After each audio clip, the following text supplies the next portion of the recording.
Assalamualaikum. This is Learners Academy by Dia Balot. I'm Naima Tehniyat and I'm going to teach you DSM-5.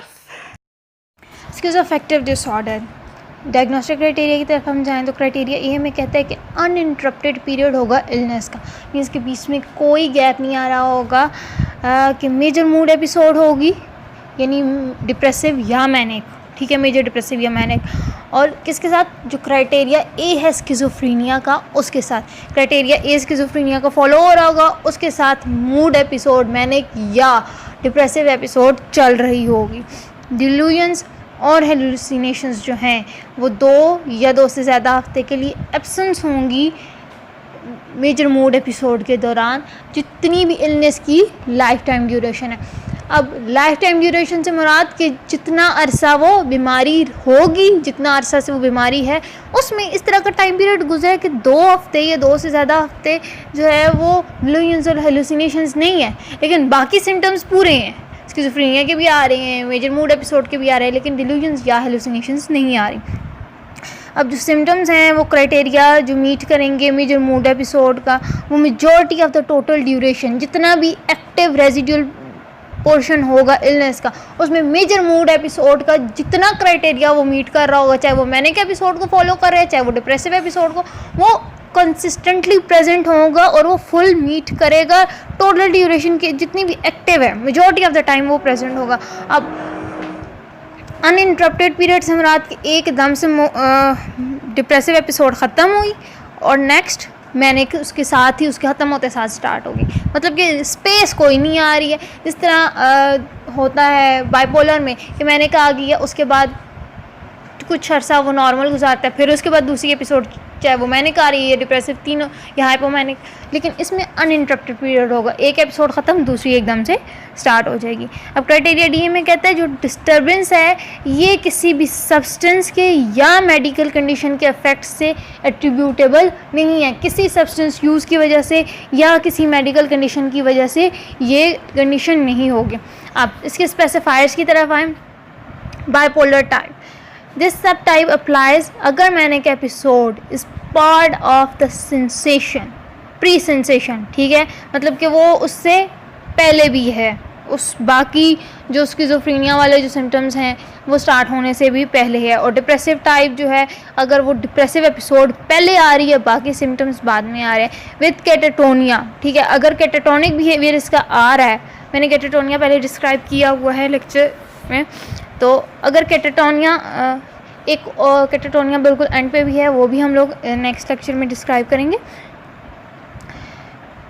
जो अगर catatonia के साथ आ रहा है, catatonic उसके अंदर आ रहे हैं सिम्टम्स, तो उसको हम लोगों ने अलग से कोडिंग भी देनी है।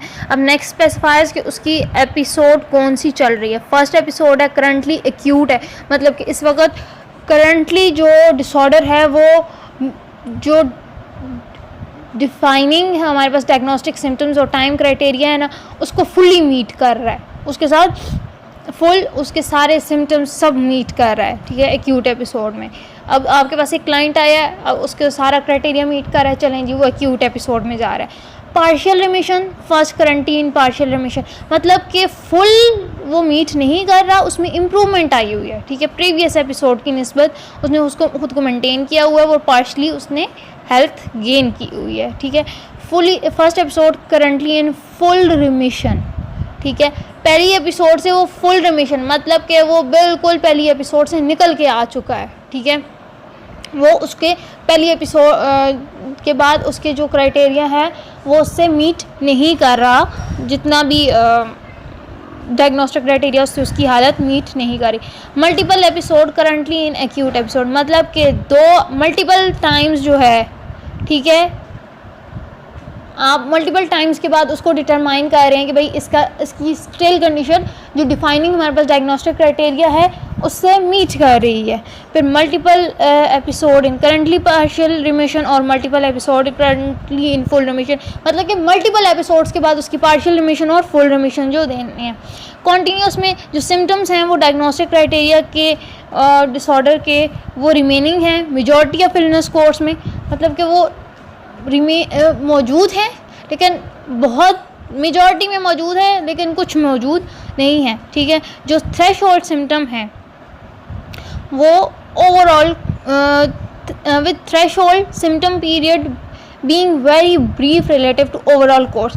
अब जो थ्रेशोल्ड सिम्टम जो एक मेजर सिम्टम है जो कि इस चीज़ को करता है, डिफाइन करता है डायग्नोस्टिक क्राइटेरिया को। अब स्किज़ोअफेक्टिव डिसऑर्डर स्किज़ोफ्रेनिया में क्या डिफरेंस आ रहा है, मूड एपिसोड, ठीक है। अब मेजर जो सिम्टम है इसका वो प्रेजेंट है, ठीक है, और वो ओवरऑल कोर्स में कॉन्टीन्यूसली प्रेजेंट आ रहा है, क्योंकि इस डिसऑर्डर में भी है कि जो मूड एपिसोड है वो अनइंटरप्टेड होगी क्राइटेरिया ए के साथ, ठीक है।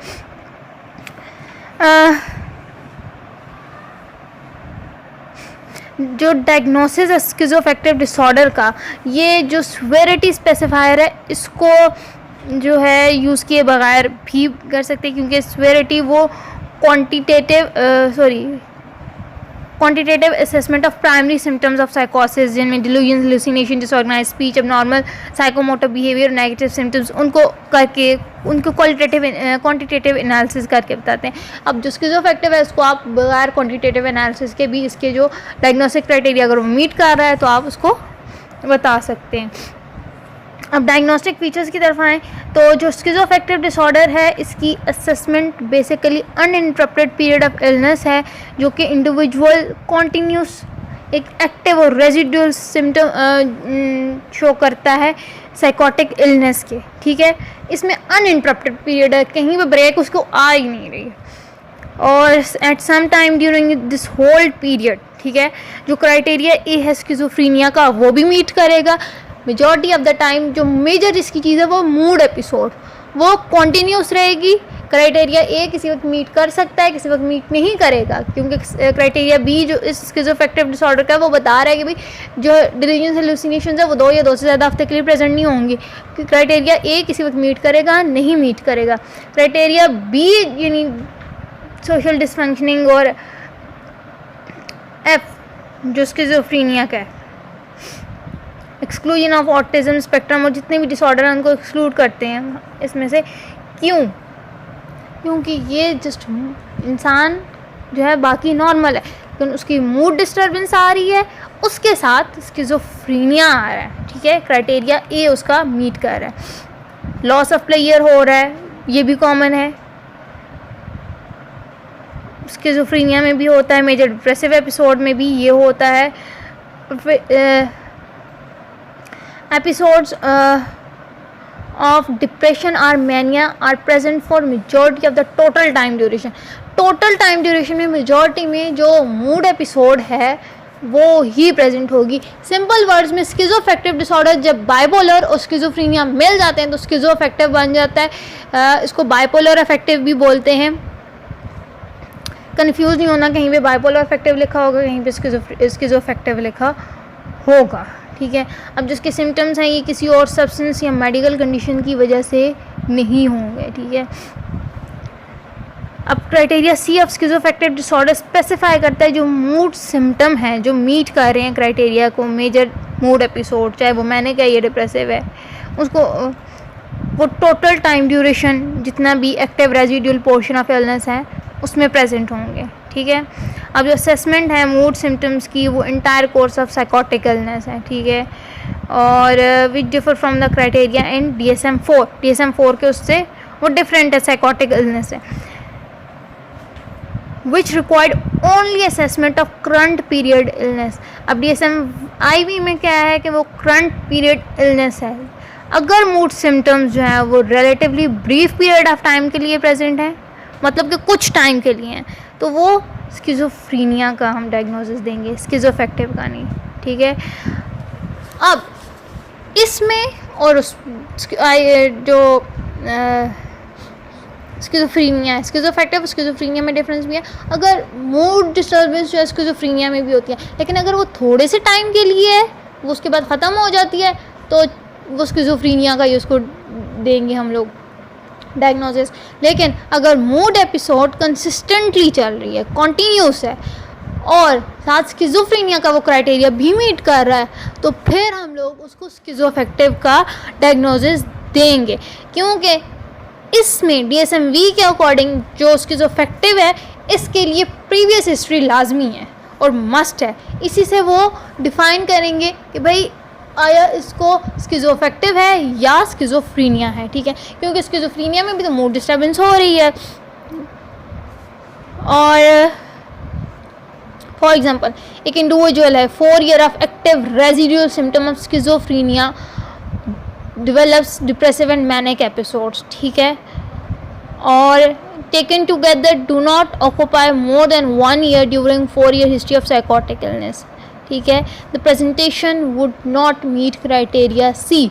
अगर एक इंसान है 4 साल की उसकी एक्टिव रेजिडुअल सिम्टम्स हिस्ट्री है स्किज़ोफ्रीनिया की, ठीक है, मैनिक और डिप्रेसिव एपिसोड में, लेकिन अगर इन सब को देख लिया जाए तो जो डिप्रेसिव और मैनिक एपिसोड है वो 1 ईयर भी नहीं बनता उनका टाइम ड्यूरेशन और ओवरऑल, तो क्राइटेरिया सी इससे फुलफिल नहीं होगा, ठीक है। इन एडिशन जो 5 सिम्टम डोमेन एरिया आइडेंटिफाइड जो डायग्नोस्टिक क्राइटेरिया में है, ठीक है, assessment of cognition, depression, mania symptoms domain in vital for making critically important distinctions between various schizophrenia spectrum and other psychotic disorder। यहाँ पे केस हिस्ट्री लेते हुए आपको बहुत ज़्यादा हीन होना पड़ेगा, बहुत ज़्यादा आपको नोट डाउन करना पड़ेगा कि आया जो उसकी जो मूड एपिसोड है वो सिर्फ स्किज़ोफ्रीनिया के साथ ही है या स्किज़ोफ्रीनिया का जो क्राइटेरिया ए है या बाकी सिम्टम्स हैं उन्हीं के साथ आ रही है, या जब ये सिम्टम्स स्किज़ोफ्रीनिया के नहीं भी होते तब भी उसकी मूड एपिसोड होती है और कितना अरसा से कितने टाइम पीरियड के लिए ये है। अब इसके एसोसिएटेड फीचर्स की तरफ आए। एसोसिएटेड फीचर सपोर्टिंग डायग्नोसिस जो ऑक्यूपेशनल फंक्शनिंग है वो फ्रिक्वेंटली इम्पेयर हो जाती है, ठीक है, लेकिन ये क्राइटेरिया में डिफाइन नहीं है। रिस्ट्रिक्टेड सोशल कॉन्टैक्ट हो जाता है, डिफ़िकल्टीज़ होती है सेल्फ केयर में as associated with schizoaffective disorder, लेकिन negative symptoms may be less severe and less persistent than those in schizophrenia. Schizophrenia की निस्बत जो नेगेटिव सिम्टम्स होते हैं वो लेस वेयर और लेस जो है वो परसिस्टेंट भी हो सकते हैं। पुअर इंसाइट होता है स्किज़ोअफेक्टिव डिसऑर्डर में, but the defect in insight may be less severe and less pervasive. Schizophrenia की निस्बत इसमें जो है वो जो इनसाइट ना होना है वो लेस वेयर और परवेसिव है। Individual with schizoaffective disorder may be at increased risk for later developing episode of major depressive disorder or bipolar। अब उनमें चांसेस ज़्यादा होते हैं कि वो मेजर डिप्रेसिव या बाइपोलर जो है वो डेवलप कर जाए अगर मूड सिम्टम्स वो कॉन्टीन्यूसली फ्लोइंग कर रहे हैं। Remission of symptoms meeting criteria A for schizophrenia. They may be associated alcohol and other substance related disorder. उनके साथ भी इनके कनेक्शन हो सकता है। भाई जब स्ट्रेस एग्जाइटी हो रही है उसको एक चीज़ से तो वो उनकी तरफ भी जाएगा। और कोई टेस्ट कोई बायोलॉजिकल मेजर्स नहीं है जो कि डायग्नोसिस बता सके स्किज़ोअफेक्टिव डिसऑर्डर का, जबकि स्किज़ोअफेक्टिव डिसऑर्डर स्किज़ोफ्रेनिया से डिफर करता है। एसोसिएटेड फीचर्स जैसा स्ट्रक्चरल और functional, brain abnormalities, cognitive defects और जेनेटिक रिस्क फैक्टर इसमें कोई क्लियर नहीं है। Prevalence schizoaffective disorder appear to be about 1/3 as common as schizophrenia, ठीक है। और लाइफ टाइम प्रेवलेंस जो schizoaffective disorder की है वो है 0.3%, ठीक है। अब जो schizoaffective disorder है वो हायर है फीमेल्स में as compare to males and mainly due to an increase incidence of depressive type among female. अब फीमेल्स में इसकी जो है वो ज़्यादा है ratio as compare to males, और मेजर डिप्रेसिव जो टाइप है वो ज़्यादा कॉमन है फीमेल्स में। अब इसके डेवलपमेंट एंड कोर्स की तरफ आएँ। जो टिपिकल एज ऑफ ऑनसेट है स्किज़ोअफेक्टिव डिसऑर्डर की अर्ली एडल्टहुड है, ऑल्दो इसका ऑनसेट किसी भी वक्त हो सकता है from adolescence to late in life, ठीक है। जो significant number of individual diagnosed with another psychotic illness initially जो रिसीव करते हैं स्किज़ोअफेक्टिव डिसऑर्डर का with another type of illness, ठीक है। Later on pattern of mood episode वो ज़्यादा अपरेंट हो जाता है, फिर पता लग जाता है भाई ये क्राइटेरिया सी जो है एक्सपेक्टेड जो है डायग्नोसिस के लिए उसको फुलफ़िल कर रहे हैं नहीं कर रहे हैं। और अगर मूड सिम्टम बहुत ही ज़्यादा स्वेयर होता जाए तो फिर वो आगे वो मूड डिसऑर्डर्स की तरफ भी चला जाता है। अब जो प्रोग्नोसिस है स्किज़ोअफेक्टिव डिसऑर्डर का is somewhat better than prognosis of schizophrenia but worse than the prognosis of mood disorder। अब इसका जो prognosis है schizoaffective disorder का ये as compared to schizophrenia बेहतर है, लेकिन mood episode से भी ज़्यादा इसका prognosis worse है। ठीक है, अब variety of temporal patterns में schizoaffective disorder हो सकता है। अब एक इंडिविजुअल है, ठीक है, प्रोनाउंस्ड ऑडिटरी हेलुसिनेशंस हैं, प्रेस्क्यूटरी डिल्यूजन्स हैं उसको 2 महीने के लिए, before the onset of prominent major depressive mood episode. जो साइकोटिक सिम्टम्स हैं और फुल मेजर डिप्रेसिव एपिसोड है वो फिर प्रेजेंट है जी 3 महीनों के लिए। अब जो इंडिविजुअल है वो रिकवर करता है कम्प्लीटली मेजर डिप्रेसिव एपिसोड से, लेकिन जो साइकोटिक सिम्टम्स हैं वो परसिस्टेंट हैं 1 महीने और के लिए बिफोर दे टू डिसअपियर होने से भी पे। अब during the period of illness जो इंडिविजुअल सिम्टम्स हैं वो कनकरेंटली मीट कर रहे हैं मेजर डिप्रेसिव एपिसोड और क्राइटेरिया AF स्किज़ोफ्रेनिया। और इस पीरियड के दौरान, पीरियड ऑफ इलनेस के दौरान ऑडिटरी हेलुसिनेशंस और डिल्यूजन्स दोनों प्रेजेंट हैं, और after depressive, before and after depressive phase दोनों में। ठीक है, अब जो हेलुसिनेशंस और डिल्यूजन्स हैं वो प्रेजेंट टाइम ड्यूरेशन एपिसोड से जो मेजर मूड एपिसोड है उसके बिफोर और आफ्टर दोनों, एक तो वो प्रेजेंट है, दूसरा जो टोटल इलनेस लास्टेड है वो 6 मंथ के लिए होती है, हुई है with psychotic symptoms alone with initial during the initial 2 month, but depressive and psychotic symptoms present during next 3 month and psychotic symptoms alone present during the last month। अब psychotic symptoms जो हैं वो initial 2 month में present है, फिर 3 महीने के लिए mood episode आ गया, फिर 1 महीने के लिए जो है वही psychotic symptoms आ गए last month में। ठीक है, in this instance जो duration है depressive episode की वो ब्रीफ रिलेटिव नहीं है total duration of psychotic disturbance की, और 10 जो प्रेजेंटेशन है उसके जो अफेक्टिव के लिए क्वालिफाई करती है। क्यों? जो साइकोटिक हैं वो और जो डिप्रेसिव हैं वो एग्जैक्ट टाइम ड्यूरेशन के लिए प्रेजेंट हैं।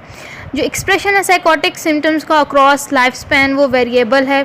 ठीक है, डिप्रेसिव या मैनिक एपिसोड जो होते हैं onset of before the onset of साइकोसिस प्रेजेंट हो सकता है, एक्यूट साइकोटिक एपिसोड या ड्यूरिंग रेजिड्यूल पीरियड्स वो प्रेजेंट हो सकते हैं। ठीक है, risk and prognostic factors, genetic and physiological factors की तरफ अगर हम आए तो इंडिविजुअल जिन्हें स्किज़ोफ्रेनिया होते हैं में एक हाई रिस्क पे होते हैं स्किज़ोअफेक्टिव डिसऑर्डर पे इन फर्स्ट डिग्री रिलेटिव्स। ठीक है, जो रिस्क है स्किज़ोअफेक्टिव डिसऑर्डर का ये में इंक्रीज़ कर जाता है उन इंडिविजुअल्स में जिनमें फर्स्ट डिग्री रिलेटिव्स को स्किज़ोफ्रेनिया, बाइपोलर और स्किज़ोअफेक्टिव डिसऑर्डर होता है। Culture related diagnostic issue, culture and socio economic factors जो हैं ये भी कंसिडर होते हैं पार्शली जब इंडिविजुअल और क्लिनिशियन सेम कल्चर और इकोनॉमिक बैकग्राउंड शेयर नहीं करते। ठीक है, ideas that appear to be delusional in one culture। ठीक है, अब एक कल्चर है उसमें इस सारी चीज़ को जादू टोना कहा जा रहा है, दूसरे कल्चर में इसको नॉर्मल कहा जा रहा है, फ़र्क आया। अब एक इंडिविजुअल एक कल्चर से उठ के दूसरे कल्चर में जाकर ट्रीटमेंट कर रहा है तो डिफरेंस आएगा, हर बात का डिफरेंस आएगा, तो फिर उसके लिए समझना मुश्किल होगा। ठीक है, तो अब अगर आप एक कल्चर से उठ के दूसरे कल्चर में जा रहे हो और आप वहाँ पे उनको ट्रीटमेंट कर रहे हो तो पहले वहाँ के कल्चर को आपको समझना पड़ेगा। भाई यहाँ पे अच्छा डिल्यूजन्स है, उसको विच क्राफ्ट तो नहीं कहते, मतलब कि जादू वगैरह उन चीज़ों पे तो नहीं करते। अगर है तो बहुत सी चीज़ों को वो वहाँ पे नॉर्मल कंसिडर किया जाएगा और साइकोलॉजी के टर्म्स में वो डिसऑर्डर होंगी, तो आपको कल्चर टू कल्चर उस हिसाब से भी चलना पड़ता है। सुसाइडल रिस्क की तरफ आए, जो life time risk for suicide है स्किज़ोफ्रेनिया और स्किज़ोअफेक्टिव डिसऑर्डर का वो है 5%, और जो प्रेजेंस है डिप्रेसिव सिम्टम्स की को रिलेटेड है हाई रिस्क ऑफ सुसाइड से। There is evidence that suicide rates are higher in North American population than European and Eastern European, ठीक है, South American and Indian population of individual with schizophrenia और schizoaffective disorders. Functional consequences of schizoaffective disorder, अच्छा जो north American है उनमें ज़्यादा risk है suicide का ना। अब इंडियन पॉपुलेशन या एशियन पॉपुलेशन जिस तरह हम लोगों को देख लें, हम लोगों की कलेक्टिविस्टिक कल्चर है, उस साइड पे ज़्यादा इंडिविजुअलिस्टिक कल्चर है, तो इसलिए शायद भी क्योंकि वो इंडिविजुअल अकेला हो जाता है, डिप्रेस हुआ, अब कोई उसको समझाने बुझाने वाला नहीं है, कोई दोस्त नहीं है, फैमिली नहीं, तो वो फिर सुसाइड की तरफ जाता है। यहाँ पे है कलेक्टिविस्टिक कल्चर, सारे के सारे इकट्ठे और सबको मिल के चलना। कोई बीमार हो गया भी, वैसे तो यहाँ पे अवेयरनेस इतनी नहीं है, लेकिन जैसे जैसे अब तालीम बढ़ रही है, अवेयरनेस आ रही है, तो वो होता है कि वो आप उसको बाउंड करके रख लेते हो। बीमार है, ठीक कर सकते हैं, अगर थोड़ा बहुत समझा दे साइकोलॉजिस्ट या साइकेट्रिस्ट जिसके पास भी लेके जाते हैं, तो वो फैमिली को लगता है भाई बीमार है, उसको बाउंड करके रखना है।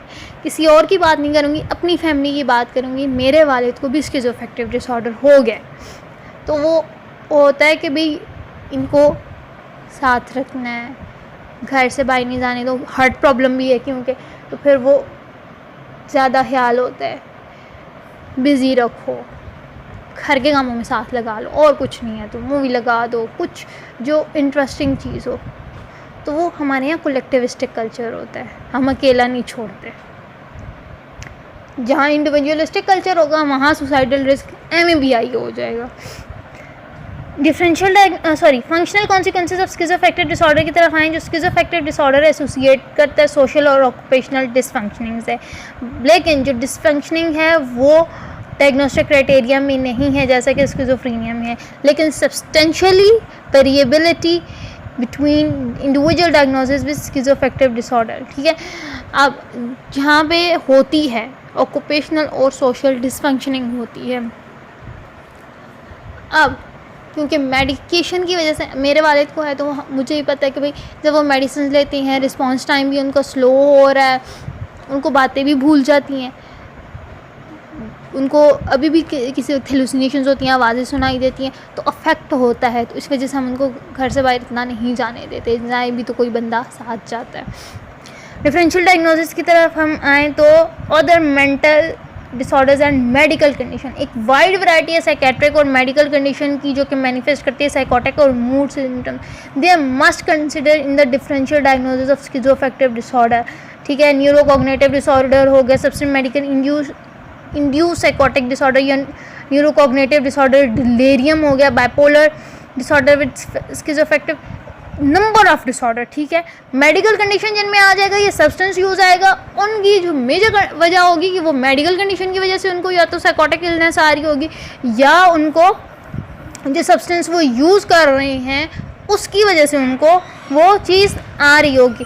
अब जो स्किज़ोअफेक्टिव डिसऑर्डर है इसको स्किज़ोफ्रेनिया से डिस्टिंग्विश करेंगे डिप्रेसिव और बाइपोलर डिसऑर्डर से विद साइकोटिक फीचर्स, ये डिफ़िकल्ट हो जाता है, ठीक है। अगर जो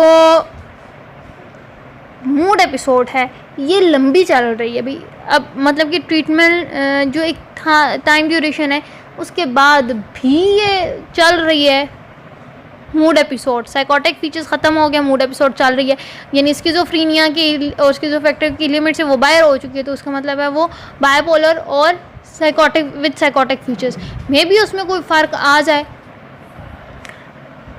लेकिन मोस्टली होता यही है। अब जो क्राइटेरिया बी है वो इस तरह का डिज़ाइन किया गया स्किज़ोअफेक्टिव डिसऑर्डर को डिप्रेसिव और बाइपोलर डिसऑर्डर से अलग करने। क्राइटेरिया बी क्या कहता है कि delusional hallucination overall time duration में 2 हफ्ते या उससे ज़्यादा के लिए प्रेजेंट नहीं होंगी, ठीक है। अब इसको कर रहा है एटलीस्ट 2 हफ्ते के लिए जो है वो मेजर मूड एपिसोड के दौरान ये जो हेलुसिनेशंस और डिल्यूजन्स है ये ख़त्म होंगी।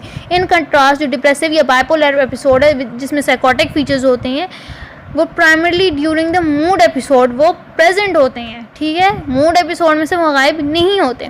Psychotic disorder due to another medical condition, अब एक मेडिकल कंडीशन है और सब्सटेंस यूज़ वो मैनिफेस्ट कर सकता है साइकोटिक और मूड सिम्टम्स को।